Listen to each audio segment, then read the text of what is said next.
Muy bien. Estamos aquí para compartir con ustedes un tema interesantísimo de valorización de activos que tiene a la profesión, digamos, en un sentido de investigar, de ubicar el valor de los activos, sobre todo con el impuesto a grandes patrimonios. Hoy quiero compartir con ustedes este tema. Utilizaré las normas internacionales de valuación, NIF, y las normas internacionales de información financiera, específicamente la 13, que se refiere a la medición del valor razonable. Es un tema apasionante. Quiero, pues, en el poco tiempo que dispongo, de darle la mayor tipo de información para que puedan dar salida. La profesión nos ha cambiado definitivamente. La pandemia, el hecho de estar trabajando a distancia, de trabajar en webinar, seminarios virtuales, el hecho de investigar, de estar realmente en ese teletrabajo, nos ha cambiado con los clientes, incluso con la forma de vida que estamos manejando. Valorización de activos, específicamente el caso Venezuela. Un agradecimiento por la invitación a participar en el canal YouTube al Colegio de Contadores Públicos del Estado de Anzoátegui, a su junta directiva, por hacerme esta invitación, y con mucho gusto pues quiero dar una serie de informaciones que son pertinentes. Creo que esto nos sitúa en una ruta de avanzar hacia la cuarta revolución industrial, que es el camino que tenemos que seguir como tal. Y ahí está pues mi presentación como conferencista: Rafael Antonio Rodríguez Ramos, expresidente de la Federación, conferencista nacional e internacional, autor de varios textos y artículos en revistas especializadas. Ejerzo la profesión, tengo casi 44 años trabajando con la misma, y afirmo lo que siempre he dicho: esta es para mí la mejor profesión del mundo. Y en este momento donde la situación económica tanto de Venezuela como otros países, se nos abre una brecha, un camino, porque nos están exigiendo mucha información financiera en un ambiente de incertidumbre como es el que existe pues con relación al COVID-19. Tengo esta reflexión para compartir con ustedes. A mano izquierda hay un personaje que dice: si hubiera tenido la madurez de hoy, no hubiera fallado tanto. Es muy sabio eso. El que tiene la madurez, tiene la experiencia, pues falla menos, comete menos errores. Pero al lado hay otra frase también salomónica, y dice: si no hubiese fallado tanto, no tendría la madurez de hoy. Es interesantísimo. Ambas se complementan, y creo que es un mensaje que nos sirve, sobre todo en estos momentos de la vida y de la profesión como tal. El problema, ¿cuál es con relación a la medición de los activos? El problema en general. Vamos a tocar estándares internacionales de valorización, que la profesión nuestra la tocamos, pero en la norma de información financiera, la NIF 13, pero que, por ejemplo, los peritos evaluadores manejan también estas normas internacionales de evaluación. ¿Cuál es nuestro problema realmente? La situación país, la situación que está viviendo el país con las variables macroeconómicas que nos están impactando. Una hiperinflación de 4 dígitos que realmente está afectando el poder adquisitivo. Un proceso de dolarización de facto, porque todavía no está aprobado. Y eso está generando una distorsión a nivel de la economía y, por supuesto, de la información financiera que manejamos. También no tenemos una debilidad, es no disponer de información pertinente, apropiada, integral, yo diría. Sí hay información, pero no está completa, no está integral. Precisamente porque en este momento las empresas están en un proceso de trabajo, digamos, y no integral, no completo. Hay un trabajo de una capacidad aproximada menor al 50%. Los trabajadores no están asistiendo regularmente, sino cuando se les convoca, y hay mucho trabajo a distancia. Entonces la propia situación del país está generando pues que la información financiera y no financiera no esté completa, no esté integral. Tenemos un Producto Interno Bruto negativo de 2 dígitos. Realmente eso es preocupante para el país, porque si miramos el futuro, eso implica que las distintas profesiones y el avance como país entra en un proceso de duda y un proceso cuesta arriba, y se activa, y hay que analizarlo, el postulado de empresa en marcha, postulado que dice que se presume que la entidad va a continuar operando a menos que existan indicios que demuestren lo contrario. Y en este momento, si salimos un poco a nuestras áreas en la ciudad o en otra ciudad, o lo vemos a través de los medios de comunicación, a través de las redes sociales, vemos que el país se encuentra prácticamente detenido. Y lo más triste es que yo no observo, Rafael Rodríguez no observa una salida en el futuro inmediato a esta situación que estamos viviendo. Ese es nuestro problema. Todo esto va a impactar en la determinación de los valores de algo tan importante como son los activos de una organización. Voy a considerar los siguientes aspectos.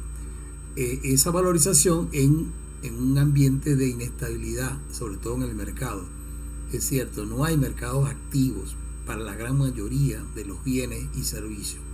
Algunos están pues influenciados por la escasez o por la tendencia que tienen los consumidores. Por ejemplo, la mayoría está hacia el mercado alimenticio y hacia el mercado que tiene que ver con salud, con insumos médicos.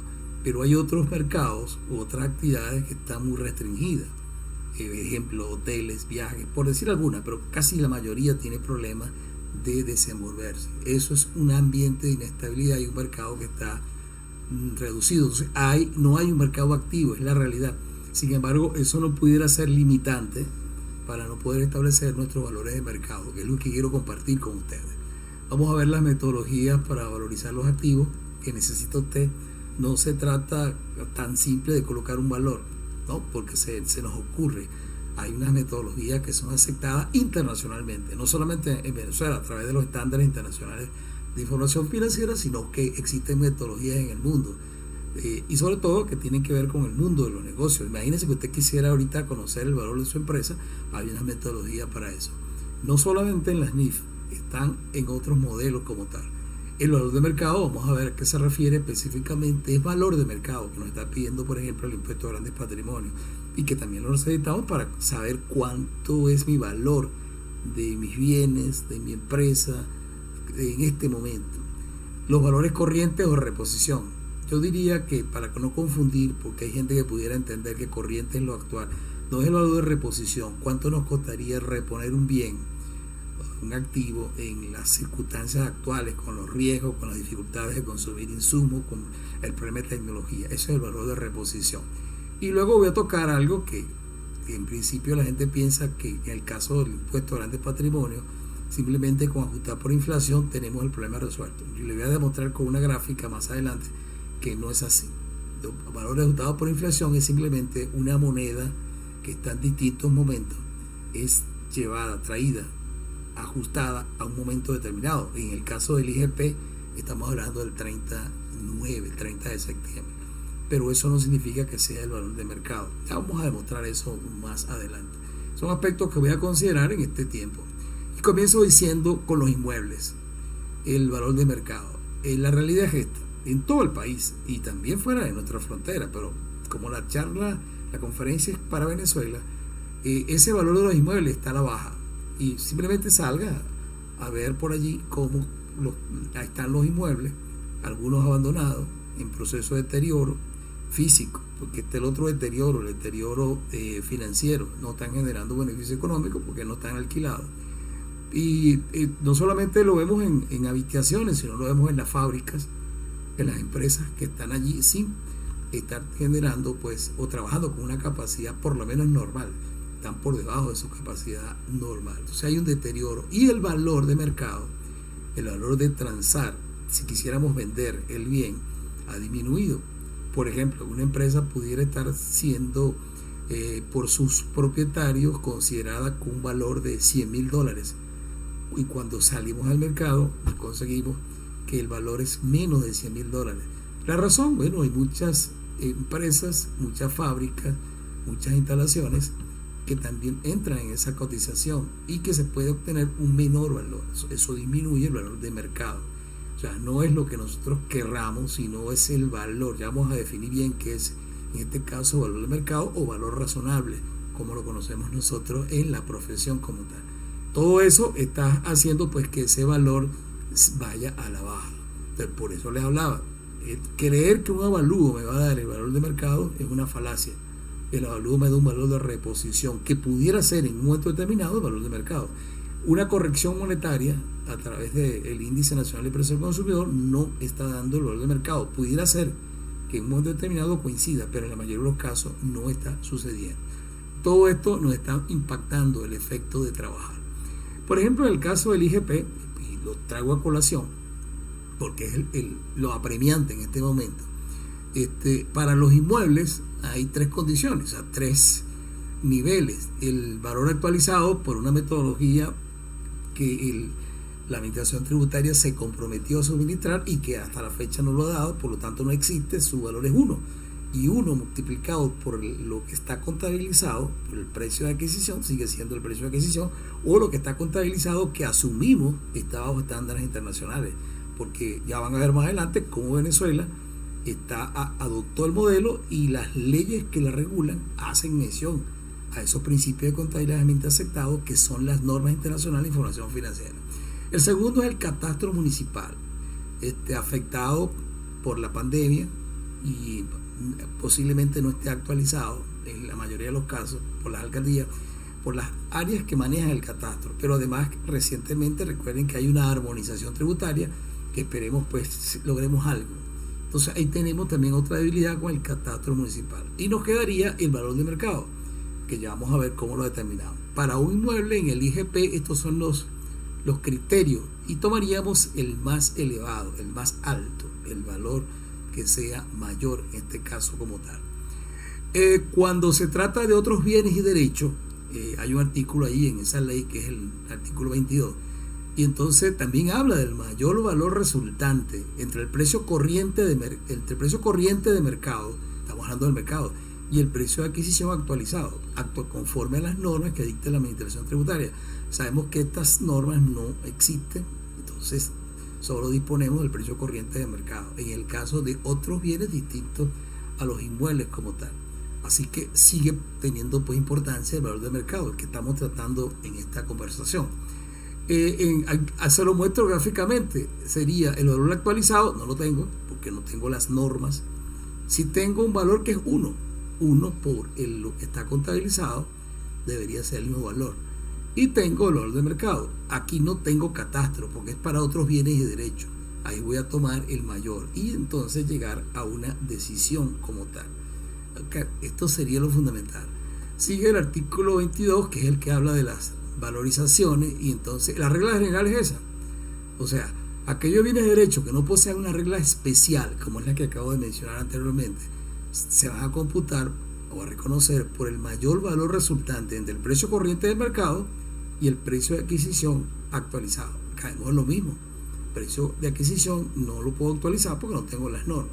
Me quedaría realmente el mercado. Y aquí en este apartado del artículo 22 se encuentra el resto de los otros activos que al final vamos a hacer un comentario. Es cierto, el valor de mercado, esta es una conclusión bastante aceptada. Dice: determinar el valor de mercado en Venezuela es prácticamente imposible por los efectos de la erosión de la inflación, es la hiperinflación, porque hiperinflación es una inflación mucho más acelerada que la inflación en cuanto al cambio de los precios, y la devaluación, ¿ok? Y aparte, lo que yo les decía al inicio, no existe información confiable sobre los precios. Ese mercado está allí y es muy cambiante, es especulativo, también en parte porque no hay una producción significativa o razonable de los bienes y servicios, y los bienes que existen pues están sujetos a eso, a especulación, porque no están en abundancia y los precios tienden a ser altos. Entonces el valor del mercado efectivamente en Venezuela sí es complicado bajo las circunstancias actuales, y el determinarlo como en otra economía, como en otro escenario normal, va a resultar cuesta arriba, pero vamos a tratar de ubicar ese valor de mercado en un ambiente pues de inestabilidad de mercado, como es lo que yo le decía. La profesión, y por eso quiero decirle, estamos en un momento importantísimo, crucial, debemos aprovecharlo. Creo que nos llegó un momento de saltar a la palestra todos los contadores públicos, y me refiero al gremio.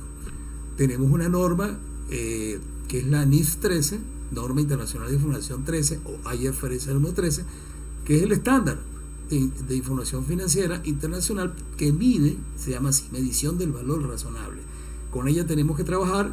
Está disponible el texto quiero decirle, el texto de la SNIF 2020 tiene una sección A, donde están todas las normas. Allí hay en las NIF 13 hay algunos ejemplos, pero hay uno específico que es en la misma NIF 13, pero en el libro B. Ese libro B tiene casos de aplicación práctica, ¿no?, para trabajarlo. Y hay un tercer libro que son los fundamentos de las conclusiones. Si usted quiere hurgar un poco más allá, puede entrar en ese texto que me parece sumamente interesantísimo. Y vamos a entrar a la parte legal de este valor de mercado o valor de los activos. Fíjense que el Código Orgánico Tributario, en el artículo 155, o sea, 155, hace alusión a la responsabilidad de los contribuyentes y terceros en cuanto al cumplimiento de los deberes formales relativos a las tareas de fiscalización e investigación. Y el punto número 1 se refiere a eso. Cuando lo requieran las leyes o reglamentos, ¿qué deberá hacer el contribuyente? Fíjense, llevar en forma debida y oportuna los libros y registros especiales, los libros de contabilidad y registros auxiliares, conforme a las normas legales y a los principios de contabilidad generalmente aceptados. Y sobre esto, déjeme decirle, de jurisprudencia que hablan de que los PCGA, que son las NIF, recuerden que las adoptamos hace algún tiempo, esas NIF, dentro de una de ellas, en una economía hiperinflacionaria, para una pyme tiene la sección 31, y para una otra entidad, o sea, una entidad completa o full, tengo la NIF 29. O sea, esto de nuestro registro, de acuerdo con el COP, y esto es tributario porque tiene consecuencias después para cálculos impositivos, eso debe estar de acuerdo con los PCGA. No llevarlo implica pues no estar cumpliendo con una disposición de obligatorio cumplimiento, como es el artículo 155. Hay jurisprudencia, hay dos jurisprudencias. Usted puede entrar al Tribunal Supremo de Justicia, al TCJ, y solicitar en el buscador. Hay dos jurisprudencias que se han formalizado en estados financieros ajustados por inflación. Recuerden que la jurisprudencia se convierte en ley de aplicación. Pero quiero ir un poquito más allá y me voy entonces al IVA. Nuestra ley del IVA tiene el artículo 20 y ese artículo habla precisamente del valor de mercado. Y la ley establece que la base imponible del impuesto en los casos de venta de bienes muebles, sea de contado o a crédito, es el precio facturado del bien, siempre que no sea menor del precio corriente del mercado.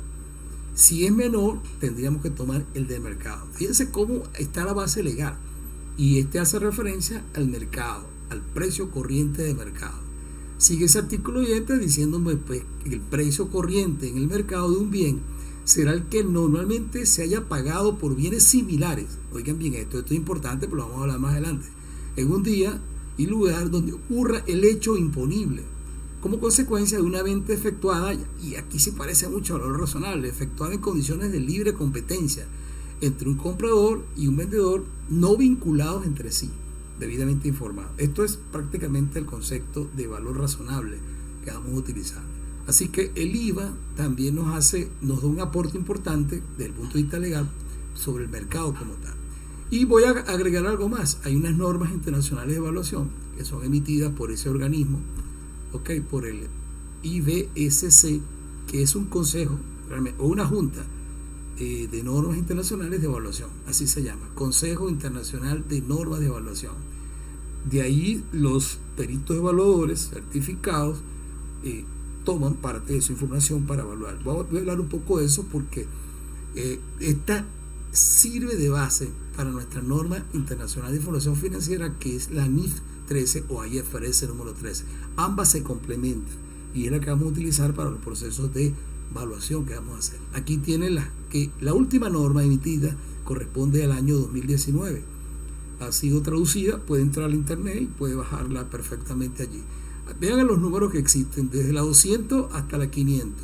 La primera se refiere a las empresas y participaciones en empresas, luego vienen los intangibles, pasivos no financieros, planta y equipo, que es propiedad, planta y equipo, derechos inmobiliarios, propiedades de desarrollo, y la 500 es instrumentos financieros. Al lado tienen el texto, pero lo puede bajar, ya la mayoría lo ha traducido, está en español en internet. Estas son las normas que utilizan los peritos evaluadores en su proceso de evaluación, ¿ok? Para poder determinar el cuánto sería. Y hay una sección de esa norma que habla del valor definido, valor de mercado, o sea, cuál es la base. Observen lo que viene a continuación. Dice, el valor de mercado es la cantidad estimada por la cual un activo o un pasivo, que toca los dos ambientes, ¿okay?, debería intercambiarse en la fecha de la valuación entre un comprador dispuesto y un vendedor también dispuesto a transar en una operación independiente, ¿okay?, después de una adecuada comercialización y en la cual las partes hayan actuado cada cual con conocimiento, prudencia y sin presión. Esto es exactamente lo que tenemos en el valor razonable, que voy a mostrarle más adelante en la NIF 13.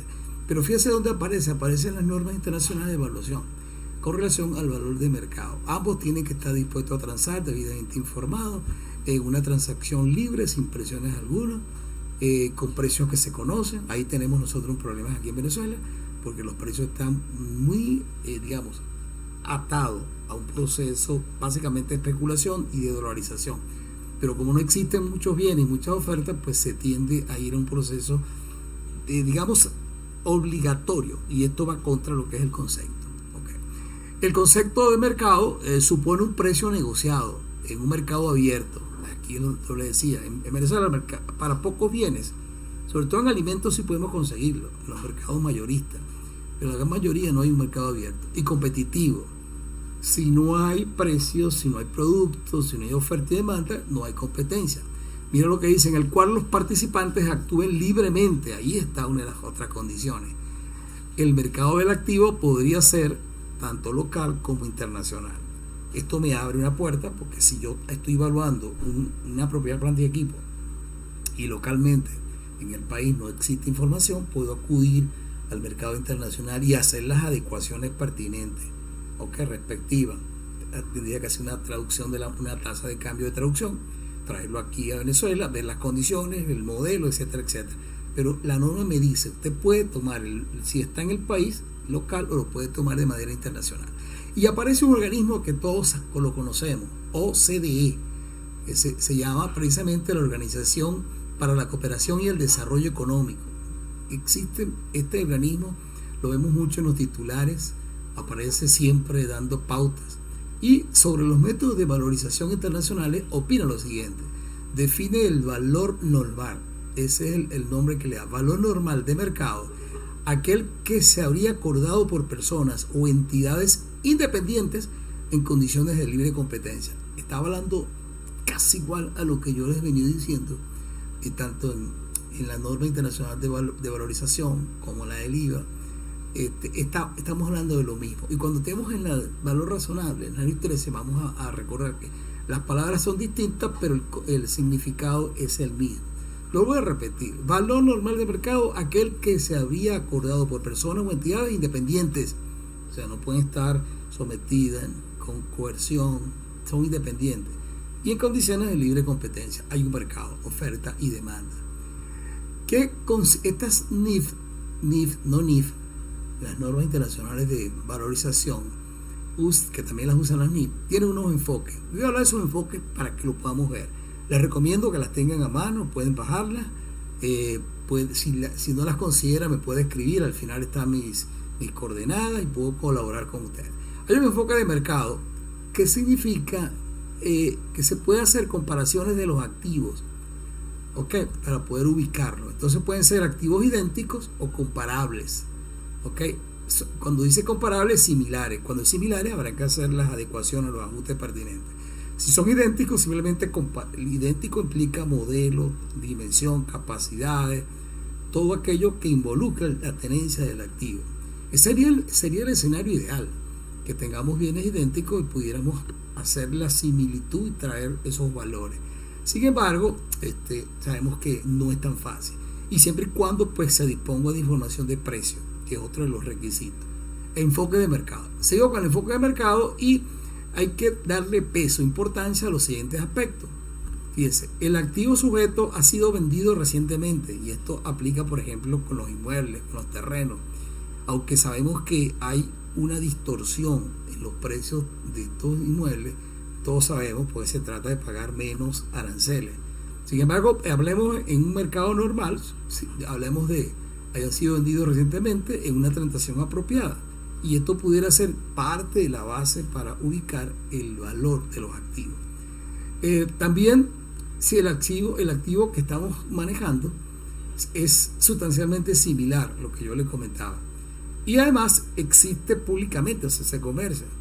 Esto es cuando no es el mismo modelo, pero hay el otro modelo que hace la actividad o genera o produce o se utiliza de casi en un 99 o 98. Usted tiene que hacer un juicio similar al que estamos tratando de valorizar. Son activos pues como tal y se comercian, tiene que ser eso públicamente, o sea, existe en el mercado. Y hay una tercera condición de ese enfoque de mercado, es que debe ser transacciones observables frecuentes, ¿okay? O recientes de activos similares. Esto es importante, observables que se están dando en el mercado, se pueden verificar, son observables y bueno, se puede tomar esa información. Y además existe frecuencia, existen operaciones con cierto grado de rutina y los activos por supuesto tienen que ser similares para poder hacer esto de tipo. Este es el otro enfoque, acá salimos del mercado, que es el que yo diría, oye, sería ideal y no siempre está disponible el enfoque de mercado, depende del tipo de activo. Y nos vamos al enfoque de ingresos y aquí viene qué debe utilizar. El activo se tiene para generar beneficios económicos en el futuro, en su vida útil restante, así se llama, vida útil restante, que puede ser restante o económica. Económica es que el activo puede tener varios propietarios y en cada tenencia del propietario tiene una vida económica, eso se refiere a vida económica. Pero en la vida útil restante él va a generar beneficios económicos, entonces esos beneficios deben ser traídos al presente, o sea, es un valor actual descontado, un flujo futuro descontado, por supuesto utilizando una tasa apropiada de descuento.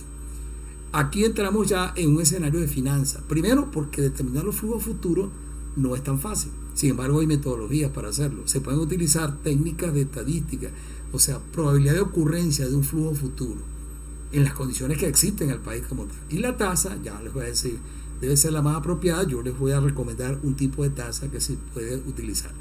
Para esto se utiliza las fórmulas de Excel, donde habla, por ejemplo, fórmula financiera y busca el valor actual. Al colocar igual en una celda valor actual, se le van a abrir la serie de componentes o elementos a incluir en la fórmula y encuentra su valor presente. Ese valor presente sería el activo en la vida útil, va a generar unos beneficios económicos y en este momento ese es su valor presente. Ese puede ser considerado como un valor actual, como un valor de mercado, como tal, un valor de uso, si lo quiere mirar de otra manera. Ese enfoque debería aplicárselo considerando lo siguiente, igual que hicimos anteriormente, la capacidad que tiene el activo de generar ingresos. Si el activo está detenido, no está generando, no lo va a considerar este enfoque del ingreso, imposible. Tiene que estar en actividad, en un porcentaje determinado y hacer pues las adecuaciones. La generación de ingresos del activo, ¿ok? Desde la perspectiva del participante y del que tiene el activo, de los participantes del negocio. Además, se disponen de proyecciones razonables, es decir, yo pudiera proyectar, cosa que en Venezuela ahora está un poco difícil, no imposible, porque nuestro escenario desde el punto de vista económico y unido al punto de vista de país, el político, es bastante oscuro, es una incertidumbre, entonces la proyección no se me hace razonable, o sea, se me genera un problema. Trataré de buscarlo, como conozco el activo, trataré de hacer proyecciones como tal, en cuanto a la cantidad que puede generar y al tiempo de ese ingreso futuro.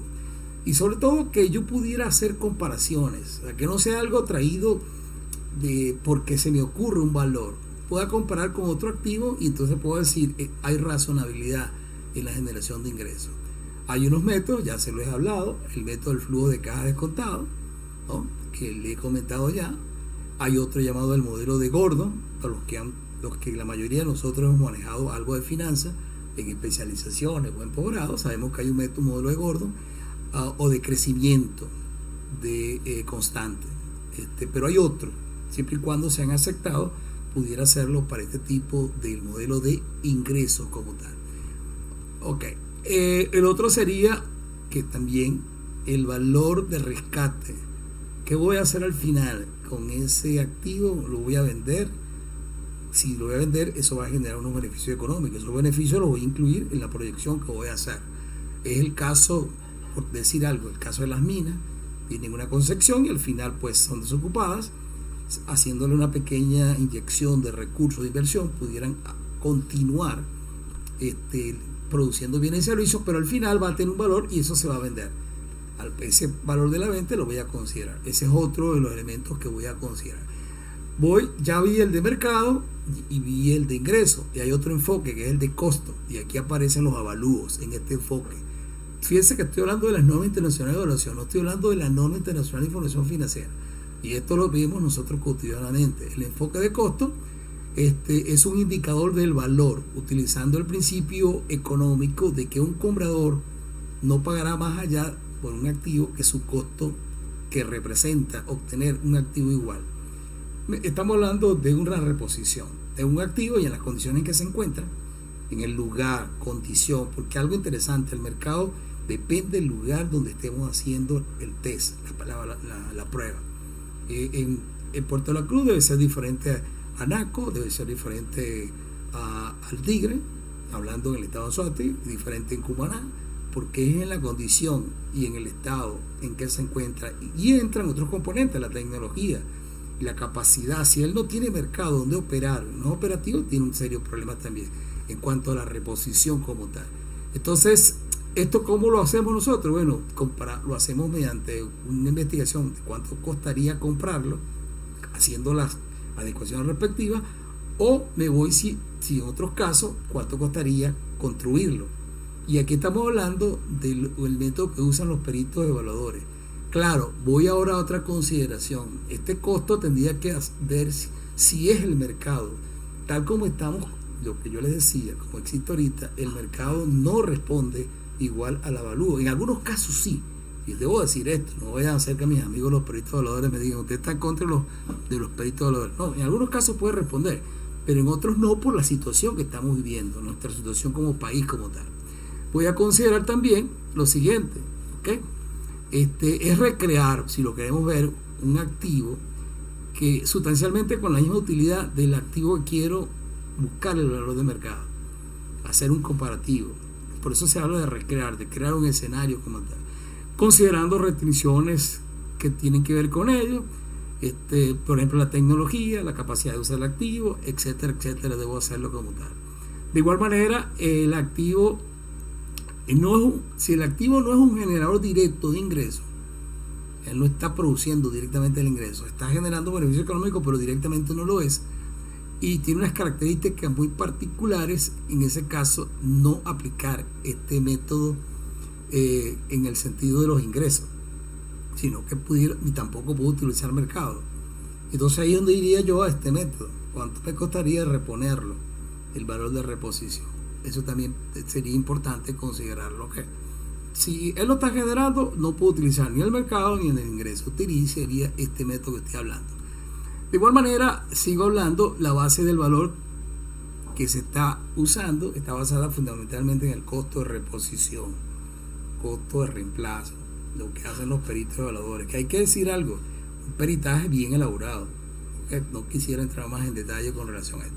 Estos son ejemplos de información que está disponible para valores de mercado. Si estamos hablando de vehículos, hay una serie de páginas en la internet que les van a dar información, y usted buscaría el modelo, el año, el kilometraje. Fíjense que ahí aparece también el kilometraje, y toma esa información y la aplica, ok, con algún tipo de ajuste, que aquí es donde tenemos que estar claros. Tenemos que tratar de ser lo más profesional posible, aplicar el juicio profesional, y ahí teníamos el valor. Esta información la obtuve en fecha 19 de octubre, o sea, fue realmente reciente, ¿no? Pero están disponibles muchas páginas. Por ejemplo, aquí tengo otra que les voy a mostrar. Si son vehículos de transporte, miren este es un camión de un año 2011, ahí está el kilometraje y está el precio en dólares. Es lo que le hablaba de esa dolarización de facto que tenemos en el país como tal. Y entramos ahora en nuestra norma, en la NIF 13, medición de valor razonable. Hemos visto entonces todo un marco anterior de leyes, hemos entrado en las normas internacionales de evaluación, cómo lo hace. Y ahora entramos a la norma financiera, que nos va a ayudar mucho a determinar el valor de los activos. Este es el enfoque financiero que deberíamos estar manejando, deberíamos conocerlo. O sea, un CPC debería conocer el conocimiento. Fíjense el concepto, es muy parecido a lo que venimos hablando. Dice, es el precio que se recibiría por la venta. Significa que es un precio, es un valor de venta, de salida, no de entrada. De entrada es cuando yo compro. Por eso es un error decir que si quiero valorizar mis inventarios, tomaría las últimas facturas. No. Acuérdense que los inventarios tienen un costo de entrada. Luego la empresa le coloca un margen de rentabilidad y iría a ver si es posible que eso se comercialice, se venda en ese mercado. Ahí se sería el valor que voy a considerar. No pudiera ser el de entrada, que es el de compra. Porque aquí lo dice, el precio que se recibiría por la venta de un activo o se pagaría por la transferencia de un pasivo. También puede pasar esto. Yo transfiero un pasivo y también en el caso de los pasivos. En una transacción ordenada en el mercado principal o el más ventajoso, pues pueden haber varios mercados, un secundario, un terciario, pero busca el más ventajoso o el principal. En la fecha de la medición, en el caso del IGP, tiene que ser el 30 de septiembre, en condiciones de mercado presente, o sea, cómo está el mercado. ¿Okay? Es decir, un precio de salida, lo repetimos nuevamente, independientemente si ese precio es observable directamente o estimado, porque es lo que ocurre. Observable directamente, ya les decía, idénticos, similares, pero puede ser que no sea observable, tendría que irme por las técnicas de finanzas. Puedo utilizar entonces una técnica de valorización distinta. Vaya al párrafo 24 de la NIF 13 y puede considerar esa norma. Si no la tiene y me escribe, yo se la puedo enviar sin mayores inconvenientes. Sigamos con ese valor. Hay 3 niveles que maneja la norma. Fíjense, existe para valor razonable, que puede ser considerado el valor de mercado. El primer nivel es activos idénticos, ya lo vimos, idénticos, son activos observables. AO es activos observables, activos idénticos. Un segundo nivel de activos similares. Estos dos los podemos conseguir en el país. No tienen mayores esfuerzos o dificultades de los activos observables. Idénticos o similares. Ojalá los tengamos, no tendríamos problemas en valorizar nuestros activos o en el caso de los impuestos a grandes patrimonios. El problema se nos presenta en esto, los no observables, donde tengo que ir a técnicas de finanzas, a escenarios donde voy a hacer simulaciones, como son los flujos futuros efectivos o una tasa apropiada, una tasa de riesgo, que en otras situaciones también la voy a manejar, una tasa de capital. Ahí es donde se nos presenta algún tipo de inconveniente en la valorización. Los dos primeros escenarios creo que es fácil hacerlo. Los no observables, pues los primeros ya lo hemos hablado, son técnicas de finanzas. Voy a trabajar con los flujos futuros del activo, ahí hay problemas, o con la unidad generadora de efectivo. Si el activo lo puedo individualizar, separar, segregar, lo hago para cada uno, pero en ocasiones un grupo de activos contribuye a generar los ingresos o los beneficios económicos, y eso se llama unidad generadora de efectivo. ¿Okay? Un caso es un taladro, para que si ustedes están pensando cuál sería. Y siempre es en la vida útil restante. Ahí tenemos que hacer, decir la verdad, o sea, la neutralidad con la vida útil restante, no hacer proyecciones que estén fuera de la razonabilidad. A utilizar una tasa de descuento, que puede ser la tasa interna de retorno, pudiera ser el WAP, que es la tasa de capital, pudiera ser el costo de oportunidad, etcétera, que sea representativa, en otras palabras. Y luego determino el valor actual con una fórmula. Fíjense que esto es un escenario. Puedo utilizar riesgo de ocurrencia, puedo utilizar probabilidades estadísticas de que también se dé. Y ese resultado podemos inducir, podemos asumir que es el valor de mercado. Siempre va a quedar al final el juicio profesional. Si el valor que me da es lo que puede ser intercambiado en un mercado ordenado, no hay ningún problema. Ese sería. De lo contrario, tendría que ajustarme al mercado real, a la oferta y la demanda. Siempre va a tener esa situación como tal. Esto es una definición del WAP, es el costo de capital, es el costo promedio ponderado, es una fórmula. Simplemente la voy a utilizar como tasa de descuento para futuras inversiones, un proyecto de inversión. Esto se los menciono, pero usted debería tener conocimiento de ese WAP que existe. Y ahora voy a los avalúos. Ya les he comentado un poquito, es el valor corriente. Fortaleza, bueno, es hecho por un perito evaluador, si está preparado, utilizando las normas internacionales de valorización. Si hace su trabajo, eso es importante, sería el valor corriente, que no quiere decir que sea el valor de mercado, es lo que les quiero comentar. Debilidades: cuando se hace una subestimación hay un sesgo, eso genera debilidades, ¿ok? Que a veces ocurre en nuestro país. Hay que aplicar nuestro juicio profesional al final, el que priva.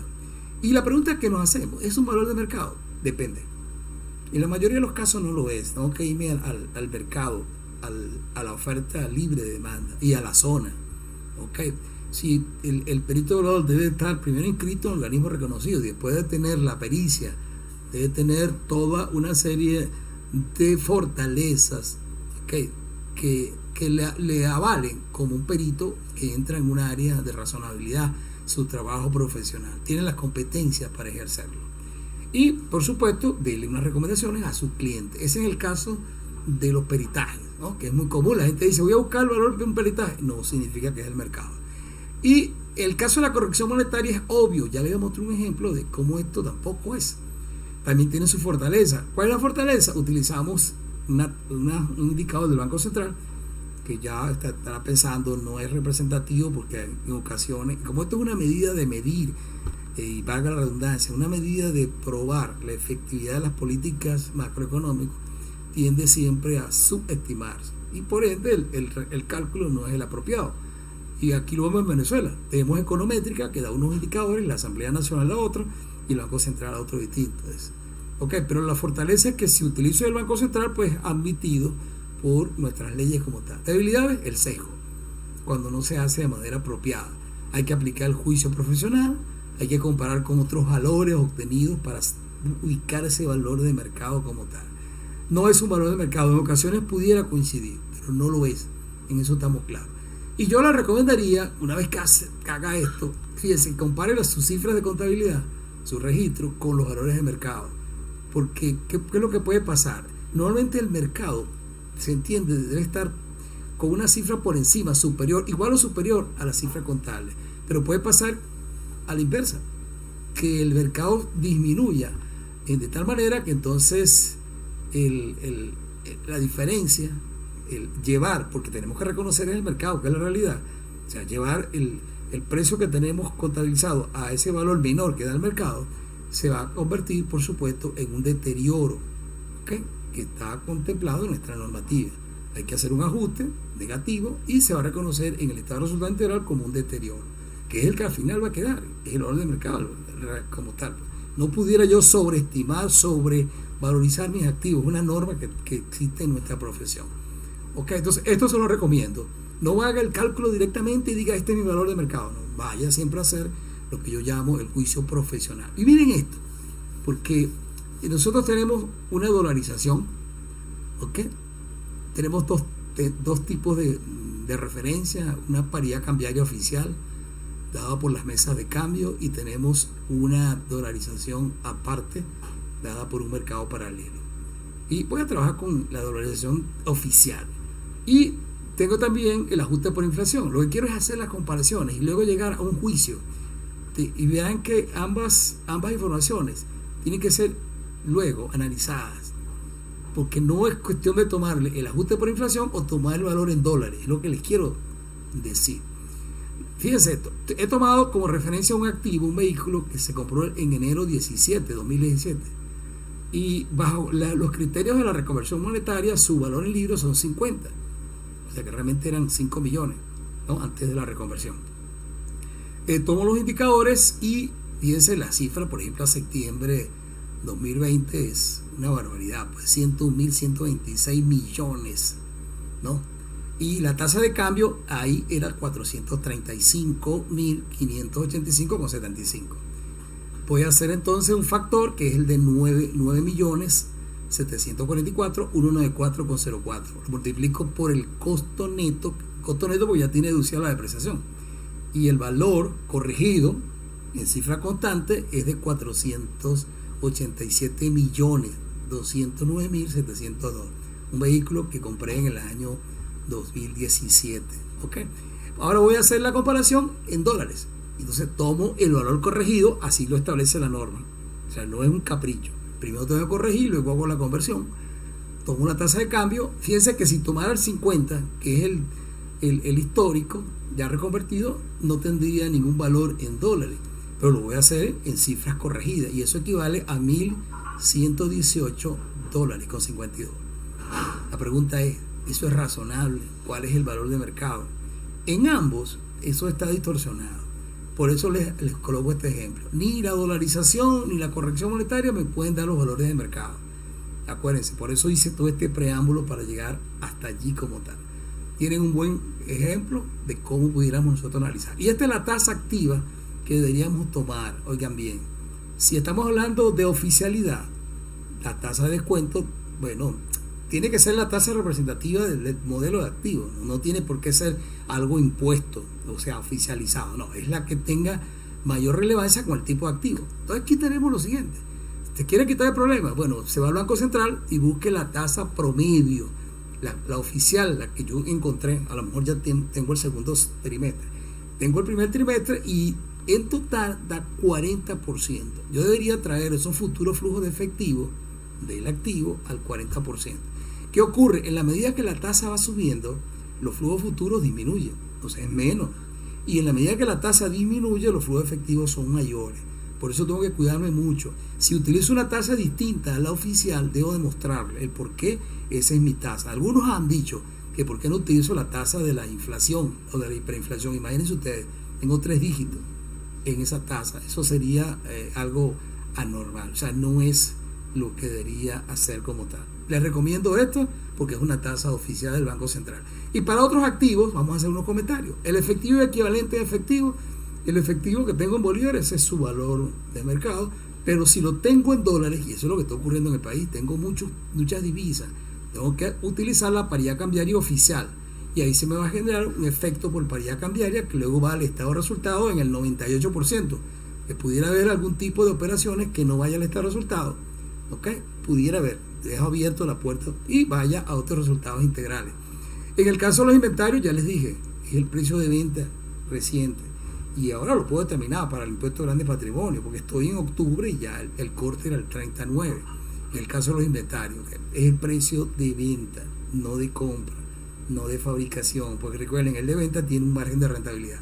Cuentas y derechos por cobrar, las voy a valorizar con la estimación para cuentas de cobro dudoso. Esa estimación tiene que ser lo más razonable posible, ¿ok? Para que ella, una vez que se coloque como una cuenta de evaluación, pues disminuye la cuenta de cobrar y los derechos. Inversiones en propiedades, propiedad de inversión u otras inversiones van a ir a medidas, si es inversión en propiedad, irían medidas igual que voy a utilizar para la propiedad planta equipo. Ya vamos a hablar un poquito de este tipo de situaciones. Y si se trata de inversiones negociables, inversiones mantenidas hasta su vencimiento, pues voy a ir al mercado, ¿ok? Igual que el caso de la propiedad de inversión. Propiedad planta equipos, intangibles, prepagados y otros, también van ahí, ya los vimos, a mercado o a valor razonable. Eso van al valor razonable. Ahí voy a tener los escenarios que les decía, pues activos que son observables, activos no observables. Ahí voy a tener los métodos, o sea, los niveles. Recuerden, el primer nivel sería el nivel de mercado, activos idénticos, similares. El segundo nivel estaríamos hablando de ingresos, o sea, el modelo del ingreso, que son los flujos futuros de efectivo durante la vida útil restante traídos al presente y una tasa de cuenta. Y el último nivel, estaríamos hablando pues de unas estimaciones, ¿ok? Diferentes, modelos de finanzas, que ese es el no observable como tal. Ese sería el tercer nivel. Con las cuentas de obligaciones para pasar lo mismo, solo que si están esas obligaciones en moneda extranjera, debo hacer el efecto por paridad cambiaria, porque va a estar contabilizado en bolívares, pero en mi nota yo tengo una obligación en divisas o en euros o en yenes. Igual pasaría con otros pasivos, con las prestaciones sociales, con los impuestos parafiscales, con los propios. Las voy a medir al valor que tengo allí, siempre considerando el mercado y la realidad como tal. Y los instrumentos de patrimonio, en el caso del IGP, la normativa lo establece. O sea, si son acciones negociables en la bolsa de valores, voy a la bolsa y tomo el valor de mercado del día donde estoy haciendo la operación. Si no, hay una metodología un poco media, yo diría reducida, no muy amplia. Es tomar el balance aprobado del periodo más reciente, ¿okay? Y dividirlo, ese monto del capital, en este caso capital, y dividirlo entre al revés. Agarraría mi monto de capital y lo relaciono con las utilidades no distribuidas, o sea, con lo que tengo ahí con mi reserva. Y entonces eso automáticamente al dividirlo me va a dar el valor del instrumento, mi acción, mi cuota de participación. Es así como lo voy a hacer. Lo tiene allí muy bien definido la ley de impuestos de grandes patrimonios. ¿Okay? Si no se cotizan, si no cotizan en bolsa, pero si cotizan, tengo una cotización referencial. Ok, esto o voy al IFRS número 9, que es instrumento financiero. Si es un derivado, también lo voy a considerar de esa manera. Si iría pues a trabajar con el valor razonable al respecto. Información a revelar, bueno, estoy haciendo estimaciones. Y entonces mi revelación tiene que ser muy amplia. Debe indicar qué es lo que estoy manejando, las variables, los soportes. Y algo interesante, la ley de impuestos de patrimonio habla de una supervisión posterior y de un impuesto coercitivo, o sea, de lo que se llama embargos judiciales in situ. Pero va a haber un control. Entonces yo debería soportar todas mis operaciones que haga en valores de mercado, o valores razonables. Entonces, para cada transacción debo hacer papeles de trabajo y archivarlos. Las fotos, las gráficas deben estar allí, los informes de los tasadores. Cualquier información que sustente el valor que vamos a colocar debe aparecer dentro de las revelaciones, los métodos. O sea que esa revelación debe ser bastante amplia como tal. Sopórtelo, importante. Mis aspectos finales serían estos. Mi conclusión, tenemos una gran oportunidad. Una vez que aprendamos esta metodología, esto es ensayo y error, definitivamente. No nos preparamos para este segundo año en el caso de impuestos de grandes patrimonios y nos agarró con las manos arriba. Pero es que esto es normal, sobre todo ahora. El cliente puede decirme cuánto vale mi empresa, yo debería ser capaz de darle esa información. En el caso de las acciones que son medidas a valor venal, el valor de la venta venal, bueno, también debería estar preparado cómo hacerlo. Los activos y pasivos, el valor razonable que siempre ha estado allí, solo que nos agarró una presión, un valor de mercado y estamos obligados a hacerlo. Tenemos una gran oportunidad, tanto profesionales, docentes, estudiantes, asesores de empresa, outsourcing, propietarios, de manejar esta tecnología. Es una ventana. Esta es una profesión, como les decía, que a pesar de las limitaciones económicas, de un mercado muy reducido, en una oferta de servicios, digamos, una oferta de empleo, nosotros tenemos esa ocasión, pero tenemos que estar preparados. Para ello, definitivamente hay que estudiar, hay que prepararse. Llegó el momento de hacerlo. Viene la cuarta revolución, ya está, pero se va a acentuar y yo necesito manejar, por ejemplo, valoraciones. Este es un caso de valoración, pero necesito manejar criptoactivos, que es fundamental manejarlo, porque va a ser de una manera. Los blockchain, debo hacerlo. Debo estar muy claro en análisis e interpretación de información financiera, en la robótica, en la inteligencia artificial, en el Internet de las cosas. O sea, ahora necesito tener un cambio de actitud. Debo de moverme hacia otro escenario para poder dar respuesta. No hay otra manera. Es el cambio de la tecnología. Y si no asumimos ese reto, vamos a tener serios problemas. Bien, amigos, ha sido un placer haber compartido con ustedes. El tiempo te marca la pauta. Ahí tienen mi dirección, mis coordenadas, mi correo electrónico, mi WhatsApp, que es mi teléfono, mi Telegram, mi Twitter, mi Instagram, mi Facebook, y soy socio principal de la firma de Ugarte González Rodríguez, que a la vez somos miembros de una gran firma internacional, que es Prime Global, de contadores públicos. Está en todo el mundo como tal. Mi recomendación es pásenla bien y cualquier cosa estamos en contacto. Hasta luego.